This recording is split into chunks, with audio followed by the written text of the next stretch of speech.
During the fall 2017 semester, our senior design capstone group members were Colton Bitlek, Rebecca Fletcher, Zach O'Donnell, and Arthur Tan. We are all seniors at Iowa State University and in the IMSC department. The group worked with CEI equipment in Cedar Rapids, Iowa. CEI equipment manufactures aluminum feed trailers and feed body transportation equipment.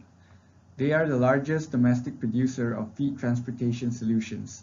Although they are the largest in the United States, they would like to grow and enhance both their national and international market share. Upon the initial meeting with Dan McDowell, an owner and director of engineering and administration at CEI Equipment, we were informed CEI is facing a backlog of 150 trailers, contributing to lead times of at least 6 months. Along with the backlog, CEI Equipment has discovered bottlenecks in their system at Operation 30 and 40.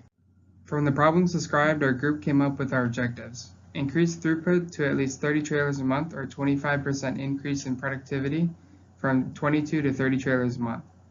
Reduce non-value added time and non-value but necessary time from processes 30 and 40. Redesign the floor layout to increase the trailer production capacity. Removing preparation processes from Operation 30. Before deciding how to increase throughput, the group used different tools to find the root cause of the problem.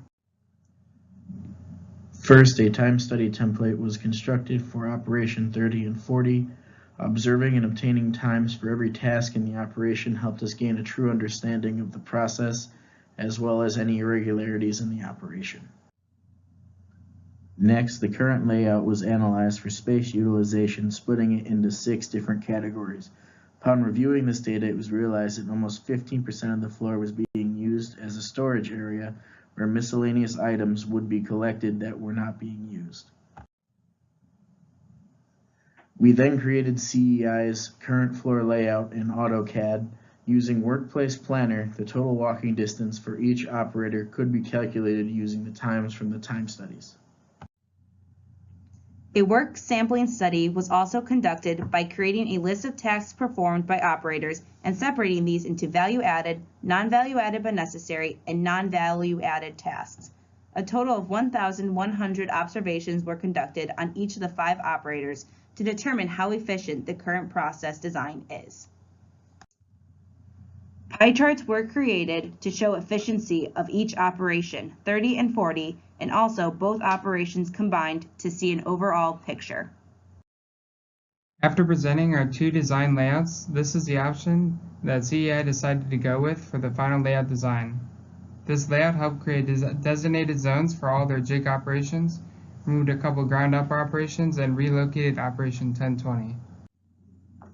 After evaluating the new system on Workplace Planner, we saw significant differences in walking distance. There was a 77% and 47% reduction in walking distance from Operations 30 and 40, respectively.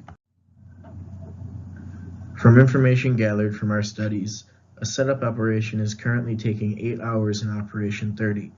By removing the process from Operation 30 and moving it to a station created separately, the more experienced operators can focus on completing units. With removing the miscellaneous section that existed in the old layout, we created whip stations for each jig that consist of any material or tools needed for the job on that day.